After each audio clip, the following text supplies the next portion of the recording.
Yes, good morning to all of you. Today we are discussing about a very important topic, development in embryo.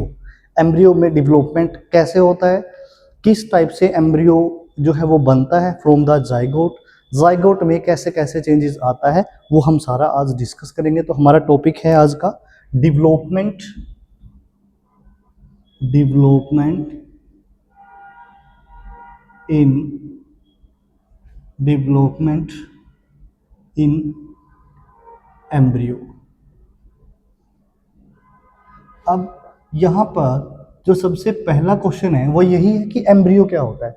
Actually में fertilisation से लेकर और 2 month का जो time होता है उसमें जो चेंजेस होते हैं वो सारे चेंजेस को हम एम्ब्रियो कहते हैं। ये का मतलब ये हुआ कि फर्टिलाइजेशन से 2 महीने तक जो अंडर प्रेगनेंसी जो होता है उसको हम एम्ब्रियो कहते हैं। वन इज एम्ब्रियो बनता कैसे है, एम्ब्रियो में डेवलपमेंट ये कहाँ से होती है। सबसे पहला जो इसकी सीक्वेंस है, सीक्वेंस इसकी स्टार्ट होती है फर्टिलाइजेशन से। फर्टिलाइजेशन से पहले होगा फर्टिलाइजेशन, फर्टिलाइजेशन होने के बाद जाइगोट बनेगा, जाइगोट में फिर क्या होगा, जाइगोट में होगा क्लीवेज, क्लीवेज से आगे जाके क्या बनेगा, क्लीवेज से आगे जाके हमारे बनता है हमारा ब्लास्टोसिस्ट, ब्लास्टोसिस्ट स्टेज आती है। और ब्लास्टोसिस्ट भी नहीं, इसके बीच में एक और आती है, उसको बोलते हैं मोरूला स्टेज, मोरूला स्टेज आती है। देन हमारी ब्लास्टोसिस्ट या ब्लास्टुला स्टेज भी तुम इसको कह सकते हो, ब्लास्टुला स्टेज आती है। उसके बाद गास्ट्रुलेशन, उसके बाद गास्ट्रुलेशन स्टेज आती है। और गास्ट्रुलेशन स्टेज जो है उसके बाद हमारे जो लेयर्स है, डिफरेंट टाइप्स ऑफ लेयर है, वो बननी स्टार्ट हो जाती है। आप तुम ब्लास्टोसिस्ट कह सकते हो या ब्लास्टुला स्टेज कह सकते हो, कोई दिक्कत नहीं है। एक्चुअली में अब हम बात, ये जब हम फर्टिलाइजेशन से लेके गास्ट्रुलेशन तक पढ़ेंगे तो इसका मतलब यहाँ पे फर्टिलाइजेशन हो गई, जाइगोट बन गया। और जब गास्ट्रुलेशन तक हम जाएंगे इसका मतलब ये हो गया कि जो हमारी 3 लेयर्स हैं, एंडोडर्म, मेसोडर्म, एक्टोडर्म, जो पूरी बॉडी बनाएगी वो सारी वहां तक बन जाती है। अब यहाँ पर हम बात करते हैं फर्टिलाइजेशन की। What is fertilisation? एक्चुअली में जो स्पर्म है, ये जो स्पर्म होता है, स्पर्म और एग, ये स्पर्म है और ये एग है, जब ये दोनों आपस में मिलेंगे तो क्या होगा, जाइगोट बनेगा। क्या होगा, जाइगोट बनेगा। ये जो स्पर्म है ये भी हैप्लॉइड है, ये जो एग है ये भी हैप्लॉइड है। ये दोनों जब हैप्लॉइड हैं तो ये जब दोनों हैप्लॉइड हैप्लॉइड जुड़ेंगे तो क्या बनेगा, जाइगोट बनेगा, वो डिप्लॉइड होगा। अगर मैं ह्यूमन की बात करता हूं तो ह्यूमन के अंदर अगर यहाँ पे हमारे 23 क्रोमोजोम है तो यहाँ भी 23 क्रोमोजोम है, तो ये दोनों जुड़ के कितने हो जाएंगे, 46 क्रोमोजोम हो जाएंगे। यानी कि 23 क्रोमोजोम ह्यूमन के हैप्लॉइड जो सेट होता है, सिंगल सेट ऑफ क्रोमोजोम होते हैं हैप्लॉइड, जो हमारे पास 23 होते हैं। ये जो 2n है ये डिप्लॉइड का, उसका डबल कर दिया हमने, इसलिए कितने हो गए, ये 2n हो गया। बोले तो अगर ह्यूमन की बात करें तो कितने हो गए, 46 हो गए। क्लियर हो गया। फर्टिलाइजेशन जब होती है तो उसका जो प्रोडक्ट बनता है वो बनता है हमारा जाइगोट। यानी कि what is fertilization? Fertilization is the process by which the male gamete and the female gamete both are fused to form and make zygote. तो जो फर्टिलाइजेशन में हमेशा अपोजिट जो गैमेट्स होंगे वो फ्यूज करेंगे, स्पर्म स्पर्म फ्यूज नहीं करेंगे, ओवम ओवम फ्यूज नहीं करेंगे, अपोजिट। अब यहाँ पे कई बार हो जाता है कि fusing of gamete is known as fertilization, ये बात सही है, लेकिन अगर वहां पे ये लिख रखा हो कि meeting of the opposite gamete तो ये क्लियर हो जाता है वहां पे, तो सबसे जो सही डेफिनेशन है वो वहां पे वो हो जाती है। नेक्स्ट, अब जो जाइगोट है इसके कुछ फीचर होते हैं। जाइगोट के फीचर मैं यहाँ पे लिख रहा हूँ, यहाँ पे अगर मैं लिखना चाहूँ तो जाइगोट के फीचर, तो सबसे पहले जो जाइगोट होता है वो 2n होता है, पहला फीचर तो ये हो गया। दूसरा क्या होता है, ये सिंगल सेल होती है। जाइगोट कैसा होता है, सिंगल सेल्ड होता है। यानी कि जाइगोट के अंदर कोई भी दो, ये नहीं है कि एक सेल ये होगी दूसरी सेल ये होगी, दोनों सेल मिलके 2 सेल बना दिया, नहीं। जाइगोट क्या होता है, सिंगल सेल्ड होता है। और ये फर्स्ट सेल जो जाइगोट है हमारा, जो जाइगोट है, सबसे पहला क्या होता है, जाइगोट सिंगल सेल स्ट्रक्चर है पहला। दूसरा, फर्स्ट सेल ऑफ लिविंग, या फिर अगर मैं लिखना चाहूं यहाँ पे फर्स्ट सेल ऑफ लाइफ लिख सकते हो, कोई दिक्कत नहीं है। तो जाइगोट के फीचर होते हैं कि जाइगोट जो है वो सिंगल सेल स्ट्रक्चर होती है और ये जो स्ट्रक्चर है वो हमारी पहली लाइफ की सेल होती है, यानी कि लाइफ को स्टार्ट करने वाली जो सेल है वो जाइगोट ही होती है। क्लियर हुआ। अब हम बात करते हैं कि जो जाइगोट है वो बनता का है। जाइगोट बनता है हमारे इस्थमस एम्प्यूलरी जंक्शन में। कहां बनता है? जो इस्थमस एम्प्यूलरी जंक्शन होता है, ये कह लो अगर ऑप्शन में हो तो एम्प्यूला, तो ये भी सही है। यानी कि हमारी जो फेलोपियन ट्यूब होती है फीमेल में, फीमेल की फेलोपियन ट्यूब के 3 पार्ट होते हैं, इनफंडिबुलम, दूसरे वाला हमारा होता है बीच वाला जो पार्ट होता है वो हमारा होता है एम्प्यूला, और तीसरा पार्ट होता है हमारा इस्थमस। तो जो बीच वाला पोर्शन होता है एम्प्यूला, वहां पे क्या होता है, इनकी मीटिंग होती है। किसकी? स्पर्म की और ओवम की। जब मीटिंग होगी तो कहाँ क्या होगा? फर्टिलाइजेशन होगी, तो जाइगोट भी वही बनेगा, फर्टिलाइजेशन भी वही होती है। क्लियर हुआ। अब ये जो जाइगोट है जो हमारा एम्प्यूला में बना, अब इसके अंदर होगी डिवीजन, जिसको तुम बोलते हो क्लीवेज। क्या होगी डिवीजन? क्लीवेज। क्लीवेज एक्चुअली में माइटोटिक डिवीजन होती है। क्लीवेज क्या होती है? माइटोटिक डिवीजन होती है। अब देखो क्लीवेज और माइटोसिस में डिफरेंस होता है। क्लीवेज और माइटोसिस में क्या डिफरेंस होता है? जो क्लीवेज है उसमें हमारी जो सेल है वो 2 सेल में डिवाइड होती है, लेकिन हर एक जो सेल होती है वो हमेशा अपनी जो पेरेंट सेल है उससे छोटी होती है, यानी कि उसका जो कंटेंट है वो हमेशा छोटा होता रहता है। इसका एग्जांपल हम ये ले सकते हैं, मान लो मेरे पास एक पिज्जा है, उस पिज्जा के मैंने पहले 2 पीस किए, उसके बाद फिर हम 4 पर्सन हो गए तो हमने उन 2 के फिर डबल कर दिए, 4 पीस हो गए। पिज्जा एक ही है, फिर उसके हमने 8 पीस कर दिए, फिर 16 पीस कर दिए।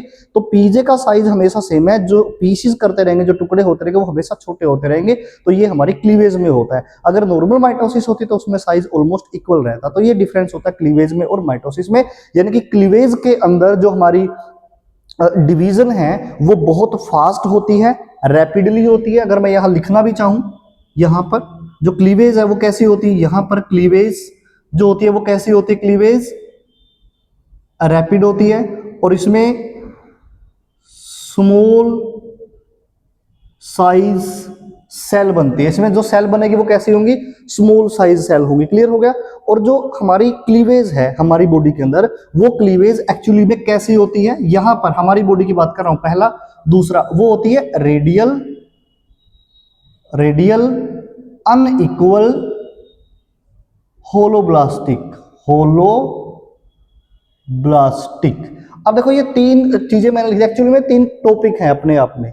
अब देखो रैपिड, अब जो सेल हमारी बनेगी जो जिससे क्लीवेज से, उन सेल के नाम क्या होंगे? ब्लास्टोमियर।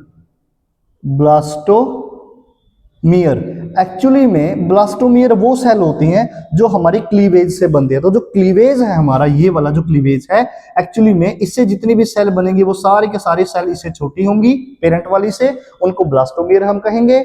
और जो ये बहुत रैपिडली ग्रो करती हैं, स्मॉल सेल होती हैं। एक्चुअली में जो क्लीवेज है इसके पास 2 फेस नहीं होते, वन इज G1 फेस और second one is G2 face. G1 और G2 फेस इसके पास नहीं होते, इसलिए इनकी जो ग्रोथ है वो जल्दी होती है। इसके पास 2 ही फेस होते हैं, 2 होते नहीं है, 2 होते हैं। वन इज M फेस और second one is S face. ये 2 ही फेस होते हैं, M face S face, M face S face, इसलिए ये जल्दी डिवाइड हो जाती है। अब ये क्लीवेज वाला कंसेप्ट क्लियर हो गया। अब ये जो क्लीवेज है, अब मैंने कहा रेडियल ये डिवीजन का पार्ट है। अनइक्वल यानी कि जो क्लीवेज होगी इसमें एक ब्लास्टोमियर छोटी बन जाती है, दूसरी बड़ी बन जाती है। इस टाइप से कोई भी छोटी है कोई भी बड़ी बन जाती है, तो इसलिए हमने कहा इसको अनइक्वल। होलोब्लास्टिक क्यों कहा? क्योंकि जो ये आपका जाइगोट बना, ये कंप्लीटली डिवाइड होता है। कंप्लीटली जो आपका जाइगोट है वो मतलब वो ब्रेक डाउन होता रहता है, डिवाइड होता रहता है, ब्लास्टोमियर बनते रहते हैं, कंप्लीट के ब्लास्टोमियर बनते हैं। कंप्लीट जाइगोट जो है वो अंडर क्लीवेज आता है। क्लियर हुई। अब यहां से जब जाइगोट क्लीवेज के अंदर आता है तो यहां पे 2 सेल बनते हैं, यानी कि सपोज करो ये जो हमारी सेल है ये 2 सेल बना दी मैंने, ये लो, एक सेल ये हो गई, दूसरी सेल ये हो गई। इसके ऊपर मैं एक और लेयर बना रहा हूं, ये क्या काम आएगी लेयर, ये मैं बाद में बताऊंगा, ये वाली। और यही लेयर यहाँ जाइगोट है ना, इसके पास भी होती है। अब मैं जाइगोट को सिंगल सेल बना रहा हूं, तुम समझ गए जाइगोट क्या है ये। तो ये मेरा जाइगोट है और इसके ऊपर भी मैंने ये लेयर बना दी। ठीक है, मैं लेयर का नाम यहां लिख नहीं रहा क्योंकि स्पेस नहीं है। अब ये क्लीवेज के बाद क्या हो गया, ये 2 सेल स्टेज आ गई, तो मैं यहां पे लिख रहा हूं 2 सेल स्टेज, 2CS। ठीक है, टू सेल स्टेज। अब ये जो ऊपर वाली लेयर है ना, ये वाली लेयर, इसका नाम है जोना पेलुसिडा। आपने सुना होगा जोना पेलुसिडा एक लेयर थी जो हमारी सेकेंडरी oocyte के अंदर बनी थी, तो वही जोना पेलुसिडा जाइगोट पे भी होती है, वही जोना पेलुसिडा हमारी टू सेल स्टेज में भी होती है। अब ये जो टू सेल स्टेज है, अब ये आगे जाके डिवाइड होती है, इसमें जब ये डिवाइड होगी इसमें क्लीवेज होगी, मैं ज्यादा स्पेस नहीं यूज करूंगा, तो ये आगे जाके क्या बनाती है, ये फोर सेल स्टेज बनाती है। ये लो जी, ये मैंने फोर सेल स्टेज बना दी इसकी, 1 सेल, 2 सेल, 3 सेल और 4 सेल। अगेन इसके ऊपर भी हमारी वही जोना पेलुसिडा की लेयर रहेगी। तो ये जोना पेलुसिडा की लेयर है ऊपर, अगर ये 2 है तो ये हमारी हो गई 4 सेल स्टेज। क्लियर हुआ? अगर यहाँ पे क्लीवेज है तो यहाँ भी बीच में क्या है, क्लीवेज है, यहाँ भी डिवीजन हो रही है, यहाँ भी वही डिवीजन है, कौन से वाली, क्लीवेज वाली। तो यहाँ पे मैं लिख नहीं रहा, समझ लेना, ये क्लीवेज है तो ये भी क्लीवेज है, क्लीवेज 1, क्लीवेज 2। उसके बाद अब जो ये 4 सेल स्टेज है, ये आगे जाके क्लीवेज करेगी, ये डिवीजन करेगी, तो ये किस में कन्वर्ट हो जाएगी, ये 8 सेल स्टेज के अंदर कन्वर्ट हो जाएगी, ये 8 सेल। अब यहाँ पे तुम बना सकते हो इसको, मान लो इस तरीके से बना दो, इस तरीके से बना दो, इस तरीके से, 1 2 सेल, 2 4 सेल, 2 6 सेल, 2 8 सेल, इस तरीके से बना लो। या फिर तुम इसको रैंडमली ऐसे करके भी बना सकते हो, कोई दिक्कत नहीं है। बस मैं आपको यहाँ पे 8 सेल काउंट करके दिखा रहा था, इसलिए मैंने इस टाइप से ये बना दिया। नहीं तो जैसा ये एनसीईआरटी में बना हुआ है तुम ऐसे भी बना सकते हो। और ये जो ऊपर मैंने बनाई है, अगेन ये जोना पेलुसिडा की लेयर है, मैं इसको यहाँ पे लिख रहा हूँ, ये जो लेयर है इसका नाम है zona pellucida, zona pellucida. Zona pellucida ये भी है, ये भी है और ये भी है, सारी जोना पेलुसिडा ही है। उसके बाद ये कौन सी स्टेज आ गई, ये आ गई हमारी 8 सेल स्टेज। क्लियर हुई बात, 8 सेल स्टेज। अब तुम इसको 8 सेल यहाँ आगे मान लो, 8 पीछे मान लो, तुम 16 सेल स्टेज भी मान लो, इसको कोई दिक्कत नहीं है, ठीक है। वैसे 8 सेल स्टेज हो गई। अब ये फर्दर डिवीजन करती है तो ये किस में कन्वर्ट हो जाएगी, 16 सेल स्टेज में। तो यहाँ पे मैं लिख रहा हूं 8 से 16 सेल स्टेज। क्लियर हुई? और ये जो 16 है, मान लो 8 इस साइड है, 8 उस साइड है, इस तरीके से समझ लो। अब यहां पर देखना, अब ये 1 से 2 सेल बनी हमारी, 2 से 2, ये 1 सेल हमारी ये वाली थी सिंगल सेल, यहां से 2 बनी, यहां से 4, यहां से 8 बनी, ये इस टाइप से भी बन सकती है, ठीक है। कई बार क्या होता है, 1 सेल ये वाली इससे 2 बन जाती है, 2 से 3 बन जाती है, 3 से 4 बन जाती है, 4 से 5 भी बन जाती है। तो ये कोई हार्ड एंड फास्ट रूल नहीं है कि 2 से 4 ही बनेगी, 4 से 8 ही बनेगी, 8 से 16 ही बनेगी। लेकिन मोस्ट ऑफ द चांस 2 से 4, 4 से 8, 8 से 16 ही बनती है। लेकिन 2 से 3, 3 से 4, 4 से 5 भी बन सकती है। तो इसीलिए एक्यूरेट ये है, लेकिन वो वाला भी गलत नहीं है। लेकिन अगर ऑप्शन में वो दोनों हो तो आपने इसको ठीक करना है, 2 से 4, 4 से 8, इस स्क्वायर वाले को। अब हम बात करते हैं, अब देखो ये जोना पेलुसिडा की लेयर यहाँ भी हो गई, यहाँ भी हो गई, 2 सेल, 4 सेल, 8 सेल स्टेज होगी।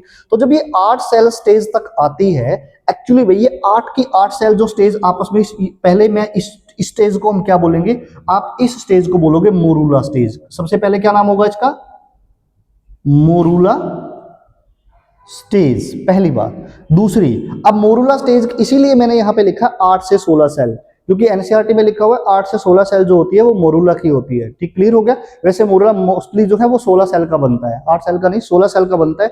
तो अगर एनसीईआरटी ने 8 to 16 दिया है तो हम एनसीईआरटी के साथ जाएंगे। नेक्स्ट वन मोरूला स्टेज हो गया। अब इस सेल के अंदर आपको, इसमें कैविटी में, इस स्टेज में आपको कहीं कैविटी दिख रही है, नहीं दिख रही, तो यहाँ पे हम लिखेंगे नो कैविटी, नो कैविटी, कोई कैविटी नहीं दिख रही। ये सारी की सारी स्ट्रक्चर कैसी है, तो बिल्कुल सॉलिड है, तो हम लिखेंगे इसको सॉलिड होती है। कैसी होती है, सॉलिड होती है, ठीक है। और दूसरी बात, इसके अंदर जो ये कैविटी है हमारी, जो इसके जो आपको ये एक्चुअली मलबरी टाइप की दिखती है। मलबरी होता है वो शहतूत का जो फल होता है, फ्रूट होता है मलबरी, उसके टाइप की दिखती है। तो वहां से हमने यूज किया है ये वर्ड मोरूला। क्लियर हुई बात इतनी।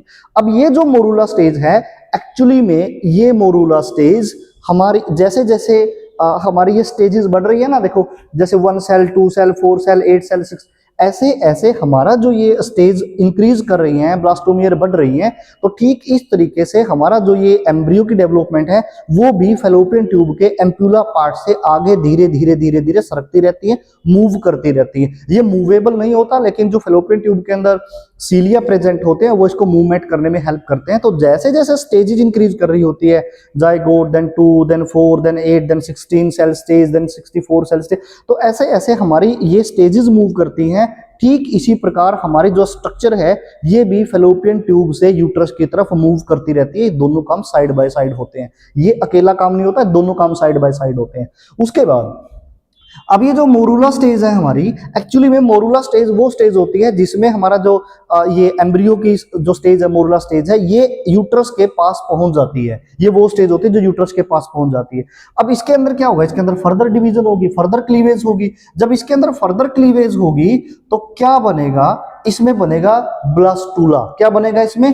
ब्लास्टूला। अब क्या होगा, एक्चुअली में इसमें धीरे धीरे करके इसी स्टेज के अंदर धीरे धीरे करके जो हमारा कैविटी है, जो यहाँ पर कोई कैविटी नहीं थी, लेकिन इसके अंदर अब धीरे धीरे कैविटी बननी स्टार्ट हो जाएगी, फ्लूइड बनना स्टार्ट हो जाएगा, फ्लूइड बनना स्टार्ट हो जाएगा। तो इसके ऊपर भी जोना पेलुसिडा रहेगी, जोना पेलुसिडा इसके ऊपर कंटिन्यू रहेगी। अभी जोना पेलुसिडा बाहर नहीं आई है। फंक्शन क्या है जोना पेलुसिडा का वो मैं आपको बता दूंगा। अब ये हमारी जोना पेलुसिडा होगी। उसके बाद ये जो सेल्स हैं, अब ये सेल्स जो है ना वो एक्चुअली में अरेंज हो जाते हैं टुवार्ड द पेरीफेरी। पेरीफेरी का मतलब हो गया ये जो हमारी स्ट्रक्चर है, इस स्ट्रक्चर के आउटर में ये जो सेल्स होते हैं वो हमारे अरेंज होना स्टार्ट हो जाते हैं। अब इसका नाम बदल जाएगा, ये वाला। अब ये मोरूला स्टेज नहीं रही, मोरूला में मॉडिफिकेशन हो गया, ये वाली सेल अरेंज हो गई और कुछ ऐसी सेल थी जो बाहर अरेंज नहीं हुई, यानी कि वो बच गई, और जो बची हुई सेल हैं वो एक साइड में यहाँ पे आ जाएंगी। तो ये मैंने बची हुई साइड, एक सेल जो है ना वो एक सेल एक साइड कर दी है, ये देखो अगर तुम देख रहे हो तो ये बची हुई सेल है। तो ये जो स्ट्रक्चर था सॉलिड, अब ये इसमें कन्वर्ट हो गया। ये सेम जोना पेलुसिडा है। अब ये जो बाहर वाली सेल है, ये वाली बाहर वाली, यानी कि जोना पेलुसिडा के अंदर की मैं बात कर रहा हूं, ये वाली, इसको तुम बोलोगे ट्रोपोब्लास्ट। ट्रोपोब्लास्ट, ट्रोपो सेल को कहोगे तो ट्रोपोब्लास्ट सेल, अगर पूरी लेयर की बात करोगे तो ट्रोपोब्लास्ट लेयर। और मैं यहाँ पे पूरी लेयर की बात कर रहा हूँ, ट्रोपोब्लास्ट की लेयर है ये। अब ये ट्रोपोब्लास्ट की लेयर आगे जाके क्या करेगी वो हम करेंगे बाद में। अब ये जो अंदर वाली है लेयर, ये वाली जो अंदर वाली है, इनको आप बोलोगे इनर मास सेल। जो अंदर वाली, इनको आप क्या बोलोगे? Inner mass cell. इसको तुम कहोगे इनर मास सेल कह लो। अगर तुम इसको ट्रोपोब्लास्ट कहोगे तो इसको एम्ब्रियोब्लास्ट कह दो, कोई दिक्कत नहीं है, एम्ब्रियोब्लास्ट। तो ये बाहर वाली जो सेल्स है हमारी, ये ट्रोपोब्लास्ट है, ये वाली जो आउटर में है, ये वाली कह लो। और जो अंदर वाली सेल है, जो ग्रुप है, उनको आप बोलोगे इनर मास सेल। क्लियर हो गया यहां तक? अब इसके ऊपर क्या है, ये जोना पेलुसिडा लेयर है। अब ये आगे इसमें होगी हैचिंग। इसमें क्या होगी? हैचिंग। इसमें होगी हैचिंग। अब ये हैचिंग क्या होती है? एक्चुअली में हैचिंग का मतलब क्या होता है? ये जो हैचिंग वाला काम है ना, सारा जोना पेलुसिडा का फंक्शन होता है। हैचिंग का मतलब होता है रिमूव द ब्लास्टूला, या ब्लास्टोमियर कह लो तुम इसको, या अंदर वाली को ब्लास्टोसिस्ट स्टेज कह लो। जो ब्लास्टूला स्टेज है, उस ब्लास्टूला स्टेज का इस जोना पेलुसिडा से बाहर आना ही क्या कहलाता है? हैचिंग कहलाता है। हैचिंग का मतलब ही क्या होता है? यानी कि जब जो चूजा होता है वो अपने अंडे से बाहर निकलता है, वही हैचिंग ही तो होता है। अंडे का फूटना, चूजे का बाहर निकलना, वही तो हैचिंग होता है। तो यहाँ पर जो हमारी सेल है, trophoblast plus inner mass cell, ये दोनों ही जोना पेलुसिडा, ये वाली, ये लो, ये वाली, ये भी जोना पेलुसिडा ही है, ठीक है ना। ये जो जोना पेलुसिडा की लेयर होती है, ये वाली, इस जोना पेलुसिडा की लेयर को निकाल के, तोड़ के बाहर आती है। उस प्रोसेस को कहा जाता है हैचलिंग, यानी कि remove the blastula stage from the zona pellucida. This process is known as hatching. Clear हुआ? अब हम बात करते हैं इस जोना पेलुसिडा का फायदा क्या था। जोना पेलुसिडा जो हमारी लेयर है, ये लेयर हमारी जब से जाइगोट बनता है तब से स्टार्ट हो जाती है। जाइगोट से भी अगर हम पीछे से बात करें तो सेकेंडरी जो oocyte बनता है फीमेल में ड्यूरिंग द मेंस्ट्रुएशन, या उससे पहले, उस कंडीशन में जोना पेलुसिडा की लेयर आती है और ये लेयर जाइगोट को भी, 2 सेल स्टेज को भी, 4 सेल स्टेज को, 16, 18 ब्लास्टूला तक पीछा करती है ये। क्योंकि अगर जोना पेलुसिडा की लेयर नहीं होगी तो ट्रोपोब्लास्ट सेल की खास बात होती है कि ये इम्प्लांटेशन में हेल्प करते हैं, ये इम्प्लांट कर देगी, ये प्लेजेंटा बनाना स्टार्ट कर देगी, कोरियन बनाना स्टार्ट कर देगी। और कोरियन कहाँ बनाना इसको नहीं पता होता, इसका काम है कोरियन बनाना, प्लेजेंटा में हेल्प करना, शुरुआत करना, लेकिन कहाँ करना है वो इसको नहीं पता। तो इसीलिए जोना पेलुसिडा इसको प्रोटेक्ट करके रखती है ताकि ये कहीं भी ऐसी वैसी जगह, एबनॉर्मल जगह पर जो है वो प्लेजेंटा बनाना स्टार्ट ना कर दे, इम्प्लांटेशन ना हो। क्योंकि उसे दो काम हो जाएंगे, या तो मिसकैरेज हो जाएगा या फिर दूसरा काम क्या हो जाएगा, एक्टोपिक प्रेगनेंसी हो जाएगी, यानी कि प्रेगनेंसी खत्म हो जाएगी। या फिर अगर हम कहें यूट्रस के किसी एबनॉर्मल पार्ट पे प्रेगनेंसी हो जाना, फेलोपियन ट्यूब में प्रेगनेंसी हो जाना, या फिर यूट्रस और जो फेलोपियन ट्यूब है उसके जो कनेक्शन है, जंक्शन है, वहां पे प्रेगनेंसी हो जाना, ये सारी एबनॉर्मल साइट हैं। अगर फंडस साइट को हम छोड़ दें तो सारी एबनॉर्मल साइट होती है। तो वहां कहीं भी एबनॉर्मल साइट पे हमारी जो इम्प्लांटेशन है वो ना हो, उसके लिए ये बचाती है। इसका मतलब ये क्या हो गया, इम्प्लांटेशन को ये नहीं होने देती। ठीक है, और ये कब तक नहीं होने देती, जब तक हमारी इनर मास सेल और ट्रोपोब्लास्ट सेल प्रिपेयर नहीं हो जाती। ये कब प्रिपेयर नहीं होती, ये जब तक फेलोपियन ट्यूब में होती है ऑलमोस्ट तब तक ये प्रिपेयर नहीं होती। तो जब आपकी जोना पेलुसिडा हट जाती है तो इसका मतलब क्या होता है कि ये दोनों की दोनों सेल प्रिपेयर हो चुकी हैं, हमारा जो ये पर्टिकुलर स्टेज है ये यूट्रस के अंदर आ चुकी है। क्लियर हुआ। तो अभी हमारी जो, अब ये कहां थी हमारी स्टेज, ये तो यूट्रस के पास थी, ठीक है ना, जंक्शन में थी। अब ये कहाँ आ गई, ये यूट्रस के अंदर आ गई, फंडस के पार्ट्स आ गई। तो जब फंडस के पास आएगी तो ये भी मैच्योर हो जाएगी, ट्रोपोब्लास्ट भी मैच्योर हो जाएगी।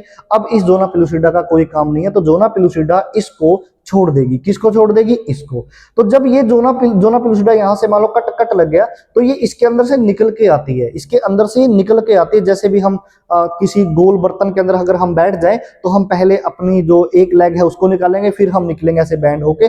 तो ऐसे ही हमारा जो ये ब्लास्टोसिस्ट स्टेज है, ब्लास्टोसिस्ट ऐसे ही निकलती है। और कई बार निकलते निकलते यहाँ से ये ब्रेक हो जाती है। मान लो जैसे कई बार क्या करती है, निकलते निकलते, यानी कि ब्लास्टुला स्टेज जो है ना वो इस जोना पेलुसिडा से निकल रही है तो वो दो पार्ट में कई बार टूट जाते हैं, तो यहां से भी दो बेबी बन जाते हैं। तो कई बार जो ट्विंस बनने की प्रोसेस होती है वो यहां से भी स्टार्ट हो जाती है।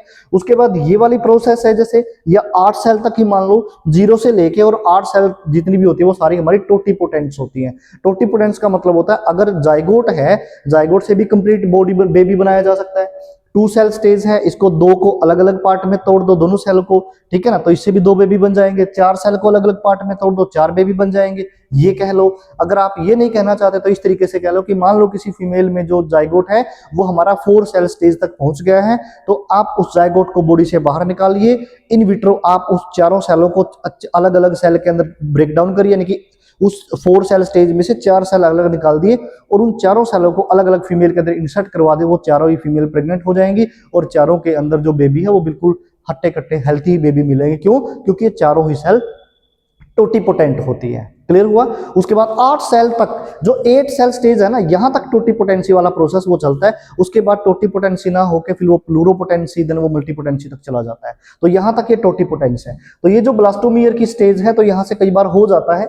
नेक्स्ट वन हम आगे चलते हैं। अब यहां से क्या हो गया, अब जैसे मैंने आपको बताया पूरी की पूरी बॉडी बिल्कुल सेफ है, कोई दिक्कत नहीं है, लेकिन यहां पर भी ट्रोपोब्लास्ट बाहर आएगी। अब ये जो ट्रोपोब्लास्ट बाहर आएगी इसके ऊपर कोई जोना पेलुसिडा नहीं है। अगर जोना पेलुसिडा इसके पास नहीं है तो ये क्या कर सकती है, ये इम्प्लांटेशन कर सकती है। ये इम्प्लांटेशन क्यों करेगी, क्योंकि जोना पेलुसिडा नहीं है और ये मैच्योर हो चुकी है। अगर ये मैच्योर हो चुकी है तो ये कहाँ आ गई, ये यूट्रस के अंदर आ गई। अब ये यूट्रस के अंदर आ तो गई, ये मैं यहाँ पे अगेन लिख रहा हूं, यहां पर ट्रोपोब्लास्ट, ट्रोपोब्लास्ट सेल, और ये वाली सेल क्या हो गई आपकी, यहां पे मैं लिख रहा हूं एम्ब्रियोब्लास्ट, एम्ब्रियोब्लास्ट, ये ट्रोपोब्लास्ट और ये एम्ब्रियोब्लास्ट। ठीक है। अब ये जोना पेलुसिडा हट गई। हैचिंग का मतलब ये होता है रिमूवल ऑफ, ये मैं लिख भी दूं यहां पे, removal of zona pellucida pellucida. Zona pellucida को रिमूव करना ही क्या कहलाता है, हैचिंग कहलाता है। अब क्या हो गया, ट्रोपोब्लास्ट ओके हो गई, फ्री हो गई, कोई दिक्कत नहीं है। अब ये इसका काम क्या था, इम्प्लांटेशन करना। कैसे करेगी इम्प्लांटेशन, ट्रोपोब्लास्ट सेल के अंदर कुछ प्रोटियोलिटिक डाइजेस्टिव एंजाइम्स होते हैं जो प्रोटीन को डाइजेस्ट करते हैं, और हमारी पता है सेल मेम्ब्रेन किसकी बनी होती है, प्रोटीन की। तो ये कहां आ गया, यूट्रस में। यूट्रस के अंदर कहां आ गया, एंडोमेट्रियम के पास। एंडोमेट्रियम किसकी बनी है, प्रोटीन की। तो ये जो है ना, इसके अंदर जो आपके इंजाइम है, जो प्रोटियोलाइटिक इंजाइम है, जो प्रोटीन को प्रोटीज इंजाइम कह लो यहाँ पे, या प्रोटियोलाइटिक इंजाइम्स, अब ये एंडोमेट्रियम की लेयर को धीरे धीरे धीरे करके डिग्रेड करना शुरू करते हैं। वो डाइजेस्ट करेंगे और फिर ये धीरे धीरे करके हमारी एंडोमेट्रियम के अंदर घुसना स्टार्ट करती है, पेनिट्रेट करना स्टार्ट करते हैं। तो यहाँ पे सबसे पहला इसका काम क्या होता है, degrade the endometrium layer. Endometrium layer किसकी, फीमेल की, उसको डिग्रेड करती है। उसके बाद पेनिट्रेट द एंडोमेट्रियम लेयर। अब पहले डिग्रेड करेगी, ठीक है, degrade the endometrium layer, then penetrate, पहले डिग्रेड कर देगी, उसके बाद वहां पे रास्ता बन जाएगा, ये पेनिट्रेट कर देगी, क्योंकि इसके पास क्या होता है, पोसेस प्रोटीन, प्रोटियोलाइटिक लिख लो वैसे इसमें, या प्रोटीन डाइजेस्टिव एंजाइम, जो प्रोटीन डाइजेस्टिव एंजाइम होते हैं वो इसके पास होते हैं। तो ये जो काम है ना, ये सारे के सारे किसके होते हैं, ट्रोपोब्लास्ट के होते हैं। अगर इसको तुम इस तरीके से लिखना चाहो तो भी कोई दिक्कत नहीं। तो ये जो आपकी ट्रोपोब्लास्ट होती है, एक्चुअली में ये किस तरीके से, जो ट्रोपोब्लास्ट सेल होती है ना, ये किस तरीके से पेनिट्रेट करने में हेल्प करती है। और एक और वर्ड आता है, ये हेल्प करती है कोरियन बनाने में, और ये किस में हेल्प करती है, प्लस कोरियन। इसको याद रखना, इसको हम बाद में डिस्कस करेंगे। कोरियन बनाने में कौन हेल्प करता है, ट्रोपोब्लास्ट हेल्प करती है। ये मतलब एज ए न्यूट्रिशन रिसीवर भी काम करता है, न्यूट्रिशन भी बनाने में हेल्प करती है ये ट्रोपोब्लास्ट, क्योंकि आगे जाके प्लेजेंटा में हेल्प करेगी। एम्ब्रियोब्लास्ट जो सेल होती है, जो इनर मास सेल होती है, एक्चुअली में इनर मास सेल वो सेल होती है जो धीरे धीरे करके दो पार्ट में डिवाइड होती है। ये जो इनर मास सेल है ना, ये वाली इनर मास सेल, अब ये दो लेयर में डिवाइड होती है। यहां पर आ जाओ, अब मैं इसको इस तरीके से कर रहा हूं, ऐसे, ठीक है। अब ये जो ऊपर वाली लेयर मैंने बनाई है ना, तुम इसको ट्रोपोब्लास्ट समझ लो, क्योंकि मैं अगेन बार बार वो चीजें नहीं बनाना चाहता। ये वाली ये बार अंदर मैं लेयर नहीं बनाना चाहता, मैं यहां पे दो लेयर बनाऊंगा बस। अब पहली लेयर तो ये हो गई, एक लेयर ये हो गई, और दूसरी लेयर ये हो गई, और इसको दो छोड़ तुम, ये वाली। तो यहां पे दो लेयर हो गई, एक ये लेयर हो गई और दूसरे वाली ये लेयर हो। तो इसमें मैंने दो लेयर को बनाया, ये वाली। ये दो लेयर कौन बनाता है, एक्चुअली में ये दो लेयर कौन बनाता है, ये बनाता है आपका इनर मास सेल। यानी कि जो ये इनर मास सेल है, यहां से भी कह लो बेशक, कोई दिक्कत नहीं है। ये इनर मास सेल आगे जाके दो लेयर बनाता है, ये लो, ये दो लेयर बनाता है, टू डिस्क लेग स्ट्रक्चर बन जाती है, डिस्क टाइप बन जाती है। जो ये पहले वाली लेयर होती है ना, ये वाली, इस लेयर का नाम होता है एपीब्लास्ट। क्या नाम होता है इसका, एपीब्लास्ट। जो नीचे वाली लेयर है, इसका नाम होता है हाइपोब्लास्ट। ये लेयर होती है, यहाँ पे टू लेयर्स बनती है, इनर मास की बनती है। ट्रोपोब्लास्ट का काम हमारा वहां पे खत्म हो जाता है। उसके बाद ट्रोपोब्लास्ट का काम यहाँ पे खत्म हो गया, फिर कोरियन का काम आएगा, वो हम लास्ट में देखेंगे। अब ये दो लेयर बनती है इनर मास सेल की। अब ये जो दो लेयर बनती है ना, एक्चुअली में ये जो लेयर है हाइपोब्लास्ट है, ये धीरे धीरे करके ना, ये ऐसे बनना स्टार्ट हो जाती है, ऐसे बनना स्टार्ट हो जाएगी अंदर की साइड, ये ऐसे बनती है। ये जो लेयर है, ये हमारी ये हाइपोब्लास्ट वाली लेयर है, ये ऐसे बनती है। अगर मैं यहां से भी आपको बनाना चाहूँ ना, यानी कि ये हाइपोब्लास्ट की जो लेयर होती है, ये अंदर की साइड इनवेजिनेट करती है। क्या, कहां करती है ये, अंदर की साइड इनवेजिनेट करती है ये। और जब ये अंदर की साइड इनवेजिनेट करेगी तो धीरे धीरे करके ऐसे, तो जो ये वाली कैविटी बनेगी ना, ये वाली, इस कैविटी को हम बोलते हैं एम्ब्रियोनिक कैविटी, या योक सैक कह लो इसको। ये लो, इसको हम बोलेंगे योक सैक। ये वाली, ये हो गई योक सैक, योक अलग और सैक अलग। ये योक सैक किसने बनाया? हाइपोब्लास्ट ने बनाया। क्लियर हो गया। अब योक सैक का क्या फंक्शन है ये हम बाद में देखेंगे, क्योंकि ये 4 फंक्शन है। योक सैक का फंक्शन, कोरियन का फंक्शन, वो हम बाद में देखेंगे धीरे धीरे करके। एपीब्लास्ट और हाइपोब्लास्ट ये 2 लेयर बन गई हमारी। किसने बनाई है ये लेयर? इनर मास सेल ने बनाई। हाइपोब्लास्ट लेयर क्या करती है? नीचे की तरफ इन्वेजिनेट होके ये बनाती है, योक सैक बनाती है। अब क्या होगा, धीरे धीरे और हम चलेंगे, अगेन सेल डिवाइड हो रही है, मोडिफिकेशन के अंदर हो रहा है। अब ये वाली जो लेयर है हमारी, ये वाली, अब इसको देखना ध्यान से। अब ये वाली लेयर कौन सी थी हमारी? ये वाली, ठीक है। ये वाली लेयर थी हमारी हाइपोब्लास्ट। इस हाइपोब्लास्ट के ऊपर वाली कौन सी लेयर थी? एपीब्लास्ट, ये वाली, ठीक है। ये वाली लेयर कौन सी है? एपीब्लास्ट, ये वाली, ये वाली, ये वाली, ये लो हाइपोब्लास्ट है और ये वाली एपीब्लास्ट है, ठीक है। अब ये क्या करता है, ये और जो ये ऊपर वाले, मैं इसकी बात कर रहा हूं यहां इसकी, और यहां मैं इसकी बात कर रहा हूं। अगर तुम पूछ रहे हो ना ये कौन सी है, ये ट्रोपोब्लास्ट है, ट्रोपोब्लास्ट है, ये ट्रोपोब्लास्ट है। ये वाली भी ट्रोपोब्लास्ट है और ये वाली भी ट्रोपोब्लास्ट है। अब ये जो ट्रोपोब्लास्ट है ना, ये इस तरीके से मॉडिफाई हो जाते हैं कि इसके ऊपर एक सेल बनी स्टार्ट हो जाती है और बीच में कैविटी बनी स्टार्ट हो जाती है।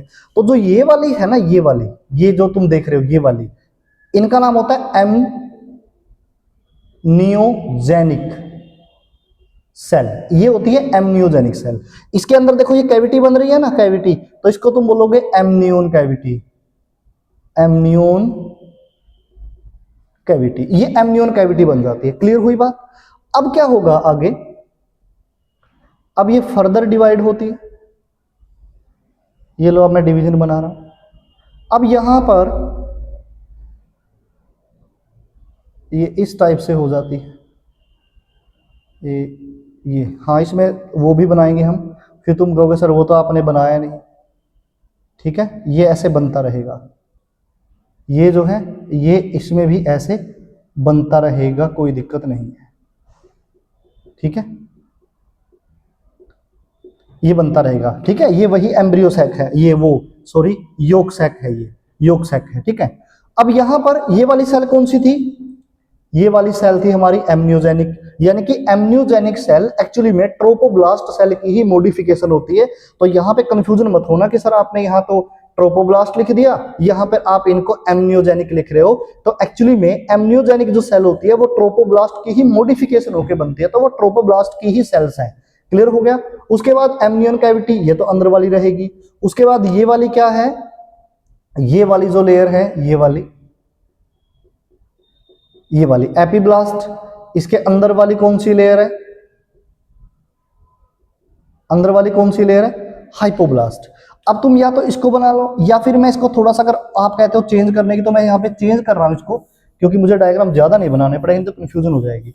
अब देखो, अब क्या होता है, ये इस तरीके से बनती, ये इस तरीके से बनती है ऐसे, ये। अब यहां पे मैं एम्ब्रियो बनाने की अगर कोशिश करूं कि ये जो सेल है ये 3 लेयर बनाएगी बाद में जाके। अब यहां पर ये बन गया एम्ब्रियो,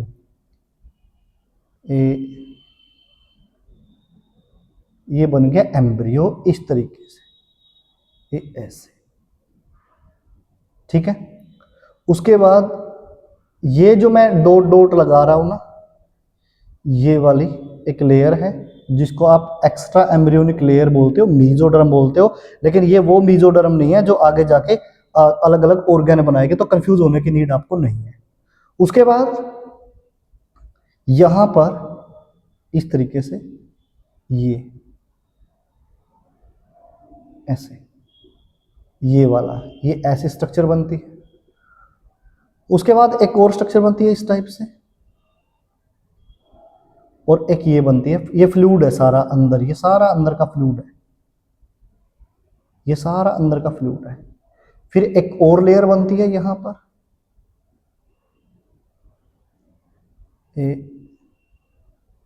यहां पर तुम बना सकते हो उस लेयर को,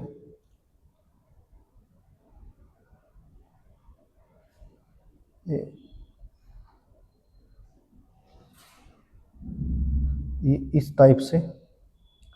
इसके अंदर भी सेम चीजें बनती हैं ऐसे धीरे धीरे करके। ठीक है। अब देखो यहाँ पे क्या होता है, जो ये वाला है ना, ये वाला, ये और ये बीच वाला, अब ये है हमारा एम्ब्रियो, ये यानी कि ये जो है ना, ये ऊपर वाली जो एपीब्लास्ट है, अब वो एपीब्लास्ट इसमें आ गई।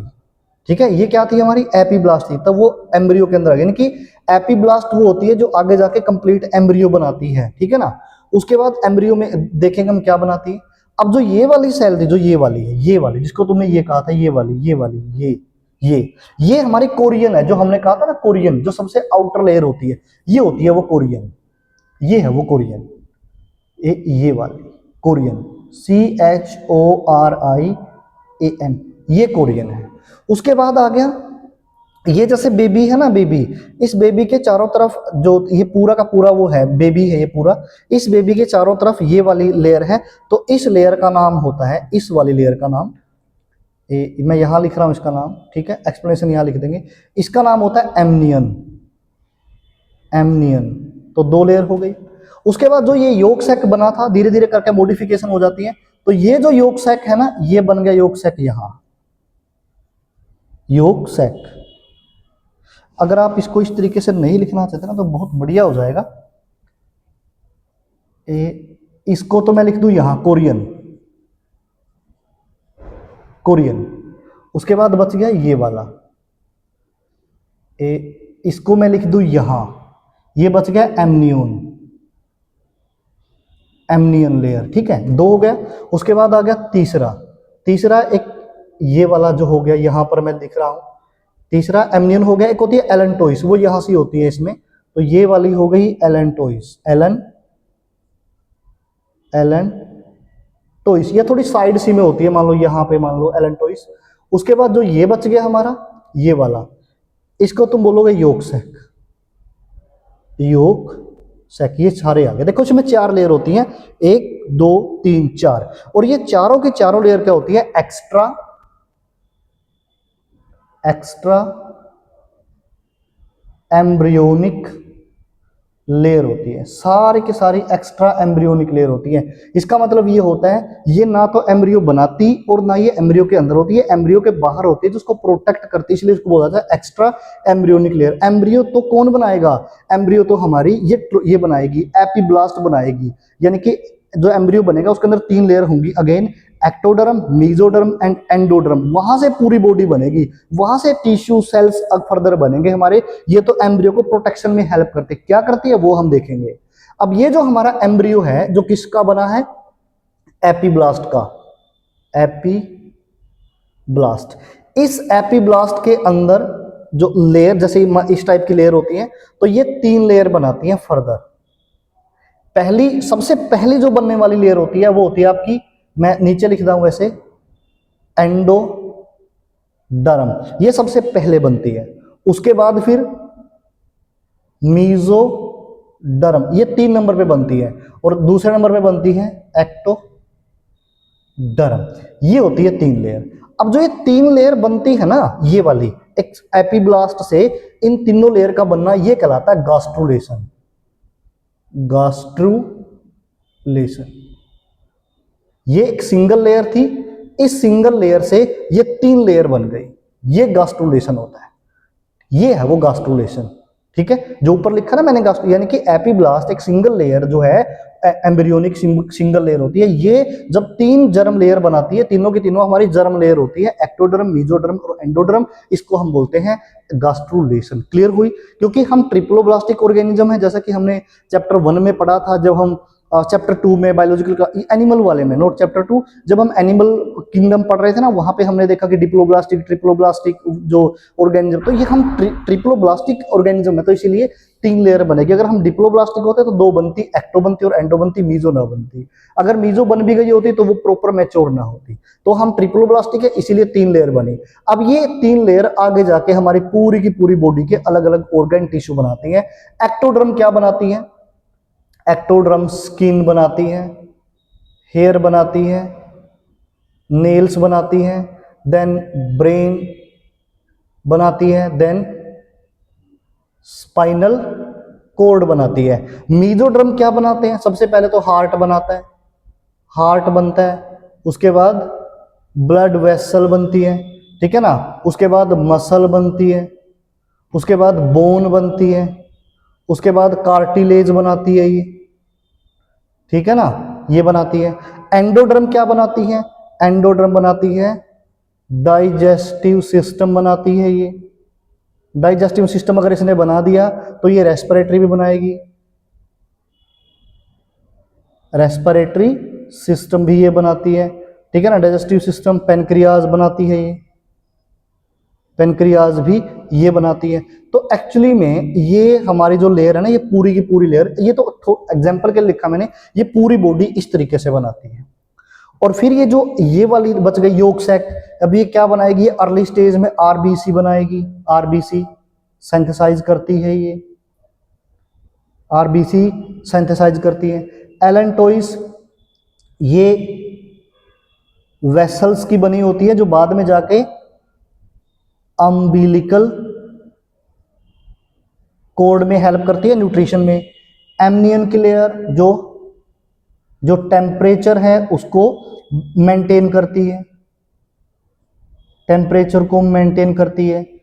जो शोक है उसको एब्जॉर्ब करती है, प्लस जो हमारा ग्रोविंग एम्ब्रियो होता है उसको मॉइस्ट रखते ताकि वो ड्राई ना हो जाए, मर ना जाए वो, इसलिए। उसके बाद आ गया जो इसके अंदर क्या होता है, एमनियोटिक फ्लूइड होता है। इसके अंदर क्या होता है? एमनियोटिक फ्लूइड होता है, जिससे हम एमनियो सेंटासिस करते हैं और वहां से आप जेनेटिक डिसऑर्डर को डायग्नोस करते हैं, ठीक है ना। जेनेटिक डिसऑर्डर को डायग्नोस करने के लिए हमारे पास जो ये फ्लूइड होता है, एमनियन जो फ्लूइड होता है, एमनियन फ्लूइड को हम निकालते हैं, एमनियोटिक फ्लूइड को।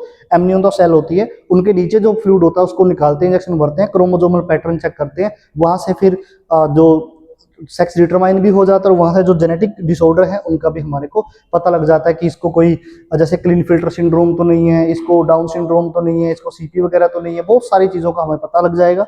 कोरियन ये आउटर मोस्ट लेयर है, आउटर मोस्ट लेयर है, ठीक है। उसके बाद ये न्यूट्रिशन में हेल्प करती है, ये न्यूट्रिशन में हेल्प करती है।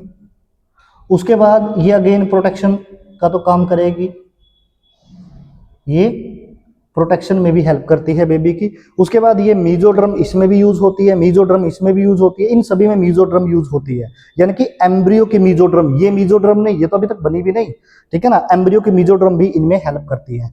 अब हम बात करते हैं ये जितनी भी लेयर्स होती हैं, ये मोस्ट सारी की सारी लेयर जो है ना, ये हमारी प्लेजेंटा बनाने में भी हेल्प करती है। ये किस में हेल्प करती है? फर्दर जाके हमारी प्लेजेंटा बनाने में हेल्प करती है, प्लेजेंटा बनाने में हेल्प करती है। ये जो एक्स्ट्रा एम्ब्रियोनिक लेयर है ना, ये लो 4 एक्स्ट्रा एम्ब्रियोनिक लेयर जो होती है वो हमारी प्लेजेंटा बनाने में हेल्प करती है। प्लेजेंटा बनाने के लिए, क्योंकि ये तो एम्ब्रियो का पार्ट है, तो ये एम्ब्रियो के अंदर जो हमारी अम्बिलिकल कोड होती है वो बनाने में हेल्प करती है। और अम्बिलिकल कोड जो हमारी अम्बिलिकल कोड होती है एम्ब्रियो की, और वो जो प्लेजेंटा होती है वो होती है मदर के अंदर। तो ये दोनों का कनेक्शन पाइप हो जाता है, जहां से जो फूड वगैरह है वो आता है। और जो ये एलेंटोइस है हमारी, ये एज ए रेस्पिरेटरी वर्क भी करती है, रेस्पिरेशन का भी वर्क करती है एलेंटोइस, ठीक है ना। वेसल्स तो हैं इसके पास, फूड तो ये प्रोवाइड करवा ही सकती है, वहां पे कनेक्शन जोड़ती है अम्बिलिकल कोड का और प्लेजेंटा, क्योंकि इसके अंदर high amount of blood vessels होती हैं, तो साथ साथ में ये रेस्पिरेटरी का फंक्शन भी करती है। प्लेजेंटा की बात करें तो इन जो लेयर्स हैं ये, इनसे प्लेजेंटा या अम्बिलिकल कोड बनता है, बाद में जाके प्लेजेंटा के साथ ये एड अप हो जाता है। ये जो प्लेजेंटा होती है, ये जो हमारे पास प्लेजेंटा है हमारी, मैं ह्यूमन की प्लेजेंटा की बात कर रहा हूं, सबसे पहले तो वो होती है डिस्कोइडल, डिस्कोइडल शेप। दूसरा होती है वो डेसिडुएट, डेसिडुएट पहला, दूसरा। तीसरा होती है वो हीमोकोरियल, हीमोकोरियल, ठीक है ना। ये प्लेजेंटा के हमारे फीचर होते हैं, ये 3 इंपॉर्टेंट है। ये कैसे होती है? देखो डिस्कोइडल यानी कि ये डिस्क शेप होती है, ऐसी शेप होती है इसकी। अगर तुम इसको बना के देखना चाहो ना तो इस तरीके से बना लो, ठीक है ना। ये इस तरीके की शेप हो जाती है इसकी, डिस्क शेप, ठीक है। उसके बाद आता है डेसिडुएट। डेसिडुएट क्यों कहा मैंने? डेसिडुएट का मतलब होता है कि जो बॉडी से बाहर निकल जाए। तो कई जो हमारी प्लेजेंटा होती है वो बॉडी से बाहर निकल जाती है, तो वो बॉडी के साथ अटैच नहीं रहती, उसको निकाला जाता है, वो डेसिडुएट होता है, यानी कि जो निकल जाए, गिर जाए। हीमोकोरियल क्यों कहते हैं? क्योंकि जो मदर का पोर्शन होता है ना, ब्लड, वो डीप होता है कोरियन के साथ, यानी कि जो हमारी कोरियन है ना, देखो ये वाली, ये कोरियन जो है वो मदर की एंडोमेट्रियम का जो ब्लड है ना उसके अंदर धसी हुई होती है, उसके अंदर डीप हुई होती है, इसलिए बोलते हैं उसको हीमो, जो मदर का पोर्शन होता है, और कोरियल जो बेबी का पोर्शन या फिर जो हमारा फीटस है उसका पोर्शन होता है, एम्ब्रियो का पोर्शन होता है। ये जो हीमो का मतलब होता है ब्लड, यानी कि ब्लड के अंदर, कौन ब्लड के अंदर? कोरियन ब्लड के अंदर होती है, ब्लड मदर का होता है, कोरियन हमारी फीटस की लेयर होती है, ठीक है ना। तो इसलिए इसको बोलते हैं हीमो कोरियल। क्लियर हो गया होगा। उसके बाद जो कोरियन की लेयर होती है वो फर्दर अगर एक डायग्राम और होता तो पता लग जाता।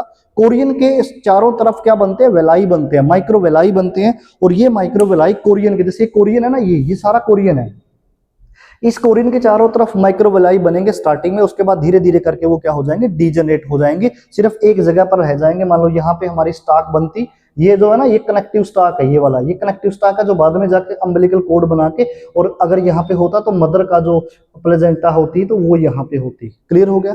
प्लेजेंटा जो है वो एज ए एंडोक्राइन ग्लैंड भी काम करती है। प्लेजेंट ये तो हो गया। प्लेजेंटा और क्या करती है? एंडोक्राइन ग्लैंड काम करती है, एंडोक्राइन ग्लैंड का भी काम करती है प्लेजेंटा, यानी कि जो हमारी प्लेजेंटा होती है वो क्या करती है? एंडोक्राइन ग्लैंड का काम करती है। क्यों करती है? क्योंकि यहां से कई हार्मोन निकलते हैं, जैसे प्रोजेस्टेरोन हार्मोन हो गया, एस्ट्रोजन हार्मोन हो गया, हमारा HCS हो गया, हमारा हार्मोन HCG हमारा हार्मोन हो गया, तो ये सारे रिलैक्सिन हार्मोन भी रिलीज करती है, तो इसीलिए हम इसको बोलते हैं एंडोक्राइन ग्लैंड। तो ये हमारा एंडोक्राइन ग्लैंड है, और एक कनेक्टिव ऑर्गन भी है, कनेक्टिव टिश्यू भी है between the mother and the foetus. और बहुत बहुत इंपॉर्टेंट बात, कभी भी जैसे हमारे को लगता है कि मदर के और फीटस के बीच में जो हमारी जो ब्लड है वो क्रॉस हो जाता होगा, कि मदर का ब्लड जो है ना वो बेबी के अंदर से क्रॉस करके घूम के सर्कुलेट करके आता होगा, ऐसा नहीं होता। इसके अंदर कभी भी ब्लड क्रॉस नहीं करता, यानी कि प्लेजेंटा अल्ट्रा फिल्टर होती है, ultra filtration type of process इसके अंदर होता है, जो कभी भी इन चीजों को पास करने नहीं देता। क्योंकि जो फीटस होता है और जो मदर होता है उनके ब्लड के अंदर बहुत सारी एंटीबॉडीज वगैरह हो सकती है, वेरी कर सकती हैं, जो बेबी के लिए हार्मफुल हो सकते हैं। तो बहुत सारी इंपॉर्टेंट और पॉजिटिव चीजें ही वहां क्रॉस करती है। वो ऑक्सीजन हो गई, वो कार्बन डाइऑक्साइड हो गई, वो नाइट्रोजन वेस्ट बॉडी से निकाल दिया गया, या फिर जो हमारी IgG है, ठीक है ना, इम्यूनोग्लोबिन जो जी है वो इसको क्रॉस कर जाती है। बहुत सारे जो वायरस हैं वो भी इनको क्रॉस कर जाते हैं, लेकिन मोस्ट ऑफ द चांस इसके अंदर कभी भी आपका ब्लड मिक्स नहीं होता। ये ब्लड को फिल्टर करके जो उसके अंदर फिल्ट्रोइड बच जाता है वो पास कर देता है। तो ब्लड कभी भी इंटरमिक्स नहीं होता, ये MCQ क्वेश्चन पूछा जाता है। तो इसको अगर एक बार हम और रिवाइज करना चाहें तो ये हमारे गैमेट्स हैं। गैमेट्स जब फ्यूज होंगे तो बनेगा जाइगोट, जाइगोट में जब क्लीवेज होगी तो 2 सेल स्टेज, ये जो 2 सेल स्टेज के बीच में जो क्लीवेज हुई है वो उसे ब्लास्टोमियर सेल बनेगी। रेडियल और अनइक्वल, रेडियल है हमारी, रेडियल अनइक्वल होलोब्लास्टिक जो टाइप की क्लीवेज होती है। रैपिड सेल डिवीजन होता है, जो सेल बनती है उनका नाम ब्लास्टोमियर होता है, वो स्मॉल साइज की होती है। उसके बाद 8 से 16 सेल स्टेज का हमारा मोरूला होती है। मोरूला में कोई कैविटी नहीं होती, वो सॉलिड मास होता है, इसीलिए उसको मोरूला बोलते हैं, क्योंकि वो हमारा मलबरी शेप का दिखता है। उसके बाद आती है आपकी फर्दर जो लेयर है ब्लास्टोला स्टेज, इसको आप कह सकते हो ब्लास्टूला स्टेज आप कह सकते हो। क्यों? क्योंकि इसकी जो आउटर लेयर है, ये वाली जो लेयर है, इसके ऊपर जोना पेलुसिडा, ये सभी में थी। जो ये वाली लेयर है बाहर वाली कह सकते हो आप, इसमें ट्रोपोब्लास्ट है, अंदर मास सेल है, इनर मास सेल्स को हमने एम्ब्रियोब्लास्ट कहा। फिर इसके अंदर हैचिंग हुई, जो हमारे जोना पेलुसिडा है उसको हटा दिया गया। क्यों? क्योंकि अब इसका इम्प्लांटेशन करने का काम आ गया। अगर जोना पेलुसिडा नहीं हटाएंगे तो ये इम्प्लांटेशन नहीं कर सकती। इसीलिए जब हैचिंग हुई तो ये 2 सेल बच गई, ट्रोपोब्लास्ट की लेयर ऊपर वाली और अंदर वाली इनर मास सेल। ट्रोपोब्लास्ट जो है उसके पास प्रोटीन डाइजेस्टिव एंजाइम्स होते हैं, जिसको ये यूज करती है हमारी जो इम्प्लांटेशन के लिए, या फिर degrade the endometrium of the female उसके लिए। फिर ये जो पेनिट्रेट कर दिया एंडोमेट्रियम को, उसके बाद ये मतलब डिग्रेड करने के बाद ये पेनिट्रेट कर जाती है। नेक्स्ट वन, ये जो आपकी एम्ब्रियोब्लास्ट सेल है वो 2 लेयर बनाती है। पहली लेयर का नाम होता है एपीब्लास्ट, दूसरी लेयर का नाम होता है हाइपोब्लास्ट। एपीब्लास्ट जो ऊपर वाली है, हाइपो का मतलब होता है नीचे, कम, या अब ये जो हाइपोब्लास्ट सेल है ये इन्वेजिनेट करती है, ये ग्रो करना स्टार्ट करती है और एक कैविटी लाइक स्ट्रक्चर बनाती है, इसको हम बोलते हैं योक सैक। उसके बाद ये जो आपकी एपीब्लास्ट सेल है, ये एपीब्लास्ट सेल की कुछ लेयर्स जो है ना, ये ऊपर वाली ये मॉडिफाई हो जाती है, और जो ऊपर वाली लेयर है जो ट्रोपोब्लास्ट है, ये पूरे तरीके से मॉडिफाई होके एमनियोजेनिक सेल बनाती है। यानी कि एमनियोजेनिक सेल कौन सी होती है? ऐसी सेल होती है जो एमनियोटिक फ्लूइड के ऊपर होती है, और उन सेल को हम बोलते हैं एमनियोटिक सेल, और ये क्या बनाती है? एमनियोटिक कैविटी बनाती है। ठीक है, उसके बाद जो ये ये एमनियोटिक कैविटी हो गई, जो एपीब्लास्ट सेल है ये वाली ऊपर वाली, ये अकेली 3 लेयर बनाती है। हाइपोब्लास्ट कोई भी लेयर नहीं बनाती, इसका काम क्या था? सिर्फ एम्ब्रियो सैक बनाना इसका काम था। अगर कहीं भी लिखा हुआ है एंडोड्रम बनाती है, तो वो एंडोड्रम मेन एंडोड्रम नहीं होती, वो आपकी प्रिमिटिव एंडोड्रम होती है, जो आपकी एक्स्ट्रा एम्ब्रियोनिक लेयर के अंदर आती है। और ये जो 3 लेयर हैं, एक्टो, एंडो और मीजो, ये आपकी एक्स्ट्रा एम्ब्रियोनिक लेयर नहीं है, ये प्रॉपर और मेन लेयर होती है हमारी। तो ये जो है, अगर एंडोड्रम कहीं लिखा हुआ तो वो मेन लेयर, उसको मत समझना। एपीब्लास्ट 3 लेयर बनाती है, एक्टोड्रम, मीजोड्रम, एंडोड्रम, ये पूरी तरीके से जो पूरे बॉडी ऑर्गन है वो बनाती है। और एपीब्लास्ट से 3 लेयर का बनना क्या कहलाता है? गास्टुलेशन बनाता है, क्या कहलाता है? गास्टुलेशन में हमारे को 3 लेयर इसलिए बनती है क्योंकि हम ट्रिप्लोब्लास्टिक ऑर्गेनिज्म है। देन एक्टोड्रम की बात कर लें, एक्टोड्रम हमारा क्या बनाएगा? स्किन बनाएगा, हमारा हेयर बनाएगा, स्पाइनल कॉर्ड बनाएगा, हमारा ब्रेन बनाएगा।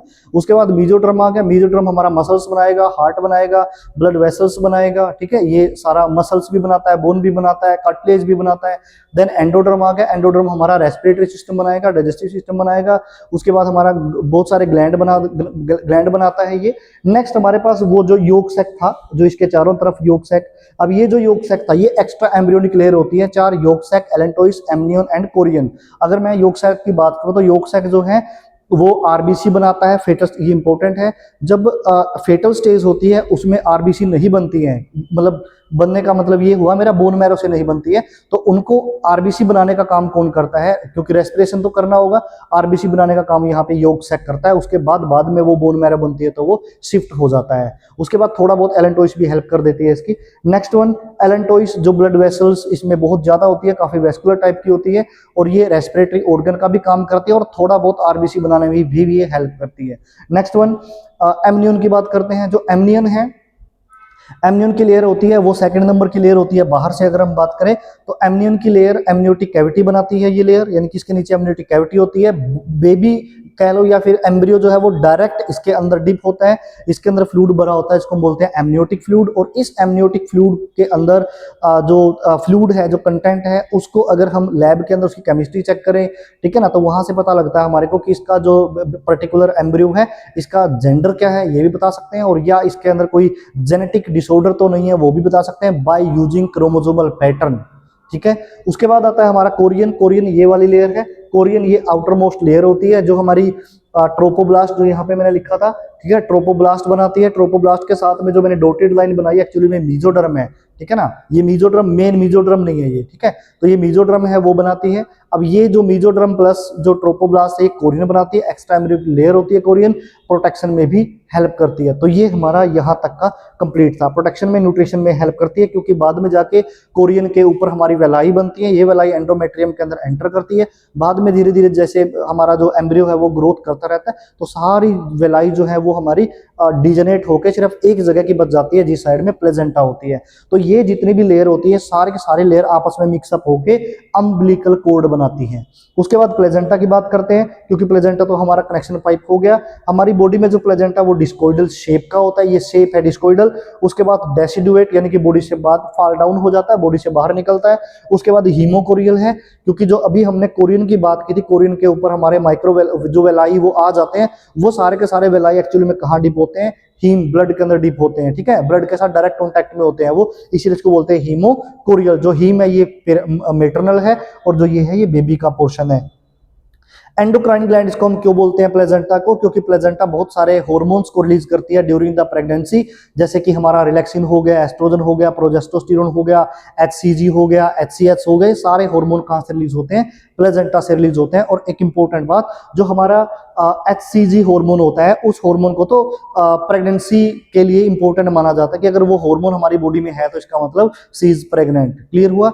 जैसे कई बार तुमने प्रेग्नेंट न्यूज वगैरह की किट भी देखी होगी, जब हम उसको मॉर्निंग में यूरिन के साथ टेस्ट किया जाता है तो पॉजिटिव या नेगेटिव देता है, तो वो on the basis of HC ji hormone के ऊपर देता है, ह्यूमन कोरियोनिक ड्रोपिन हार्मोन, जो हमारे प्लेजेंटा बनाते हैं। यानी कि अगर ये हार्मोन होगा तो नॉर्मल सी बात है प्लेजेंटा से बनाया होगा। प्लेजेंटा कब बनेगी? जब बेबी बन जाएगा। और बेबी भी क्या बनेगा? मतलब जाइगोट, वो एम्ब्रियो बनेगा। और एम्ब्रियो की इतनी सारी प्रोसेस होने के बाद फिर प्लेजेंटा बनती है, तब देगा। इसका मतलब कंफर्मेशन टेस्ट हो जाता है। इसीलिए अगर अर्ली स्टेज में पता करना है कि वो प्रेगनेंसी है कि नहीं है, तो इसके लिए आपको ब्लड का सैंपल देना पड़ेगा। वहां से वो भी HCG का कंटेंट बता देगा कि नॉर्मल में इतना होता है, और नॉर्मल जो केस है उसमें इतना है, प्रेगनेंसी इतनी है तो इतना है। यानी कि अलग अलग कंसंट्रेशन पे प्रेगनेंसी का जो टाइम है वो पता लग जाता है।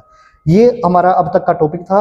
अब इसमें ये वाली स्टेजेस हैं, जैसे ये वाली स्टेज में यूट्रस के पास जो ये पोर्शन स्टेज होती है, ये यूट्रस के अंदर एंटर कर जाती है। जो बेबी बनता है हमारा, वो कहाँ बनता है? वो फंडस के अंदर, यूट्रस के अंदर बनता है। यूट्रस को तुम वोम भी कह देते हो, ठीक है। ये वाला पोर्शन है हमारा सारा फर्टिलाइजेशन क्लीवेज। तो आज का जो ये टॉपिक था हमारा डेवलपमेंट ऑफ एम्ब्रियो, ये यहीं पे कंप्लीट होता है। Thank you, thank you.